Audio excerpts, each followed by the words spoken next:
चलो बाबू, आओ देखते हैं। ये कक्षा 12 बायोलॉजी का बहुत महत्वपूर्ण प्रश्न है। परीक्षा के अगर दृष्टि से देखा जाए तो ये क्वेश्चन बहुत ही महत्वपूर्ण है। हर साल, हर ईयर में आपको ये क्वेश्चन मैक्सिमम 4 नंबर के लिए आता रहता है। और इसमें कह रहा है कि डीएनए व आरएनए में अंतर देना। बहुत बड़ी सी बात भी नहीं पूछ रहा है, एकदम सिंपल बात पूछ रहा है। कह रहा है कि डीएनए व आरएनए में अंतर दीजिए। जो कि हम बायोलॉजी यदि पढ़ रहे हैं तो मुझे आरएनए और डीएनए के बारे में अच्छी तरह जानकारी होती है, और उसी पे पूछ दिया कि डीएनए का है और आरएनए का है, यानी इन दोनों के बीच में क्या अंतर है, बस इन्हीं के बारे में चर्चा करके इस पे देना है। और ये परीक्षा के दृष्टि से देख लेना है आप कि परीक्षा में बार बार पूछ रहा है, इस बार भी पूछेगा। ये 4 नंबर देगा, अगर नहीं तो इस पे अगर 4 नंबर की जगह 6 नंबर हो सकता है, लेकिन इससे कम नहीं हो सकता। अगर 6 नंबर दे रहा है तो 1% आपका ऐसा ही 1 दशमलव कुछ परसेंट बन जाएगा एक क्वेश्चन से।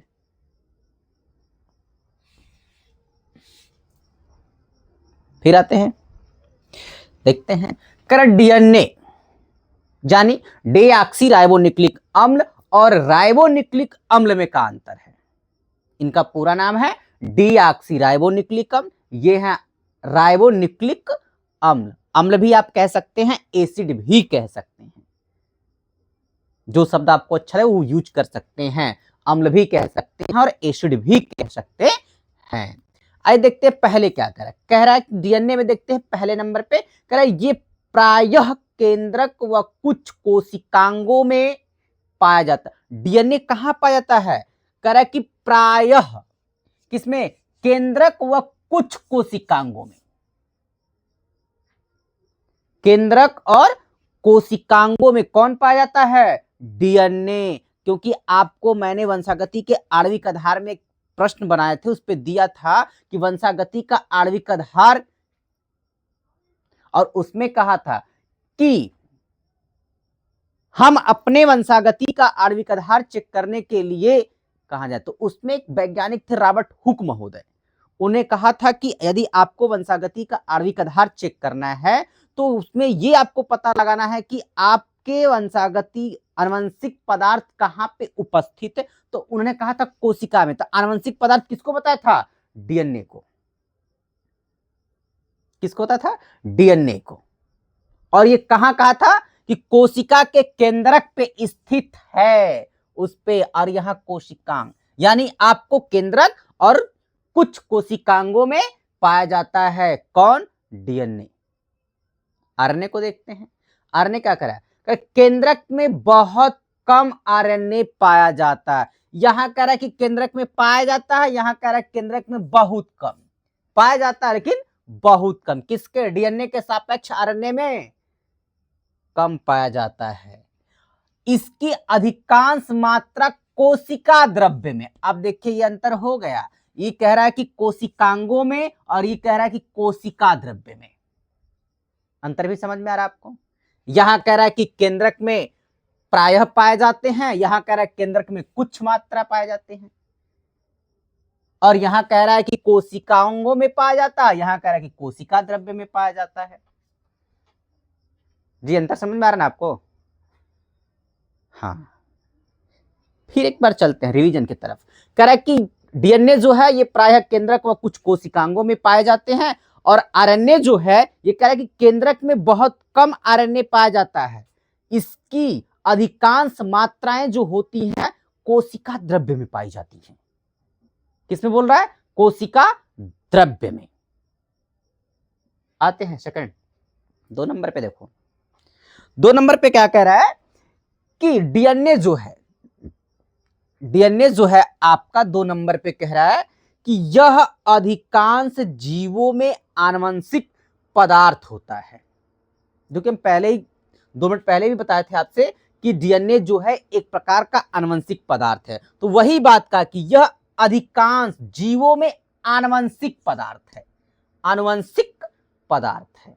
आरण्य क्या कह रहा है कि आरण्य कह रहा है कि कुछ विषाणुओं के अतिरिक्त यह किसी जीव का आनुवंशिक पदार्थ नहीं है। लेकिन डीएनए कह रहा है कि जीवों का आनुवंशिक पदार्थ होता है, और आरएनए कह रहा है कि कुछ विषाणुओं के अतिरिक्त, कुछ विषाणुओं के अतिरिक्त यह किसी जीव का आनुवंशिक पदार्थ नहीं होता। बस कहता खाली कुछ विषाणु का है आरएनए, अदर जीवों का ये नहीं है।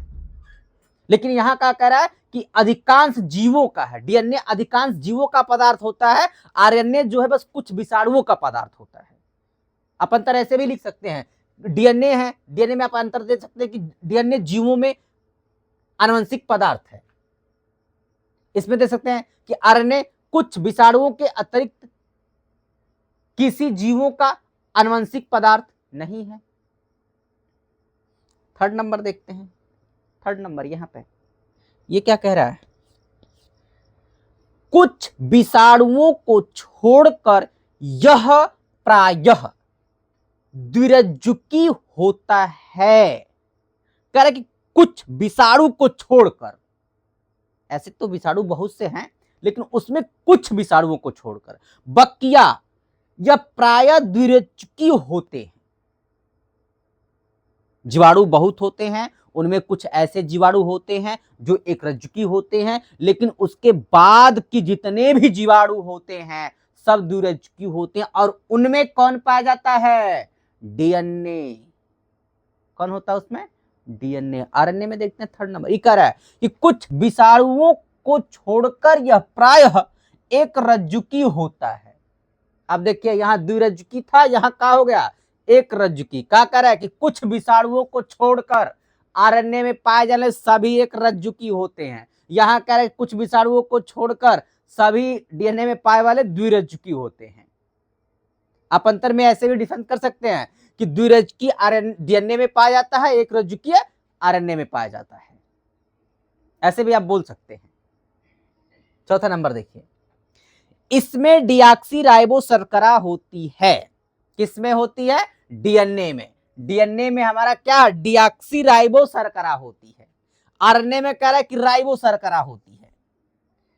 डीएनए में कहां है, डीएनए में डीऑक्सी राइबो शर्करा होती है, इसमें कह रहा है राइबो शर्करा होती है।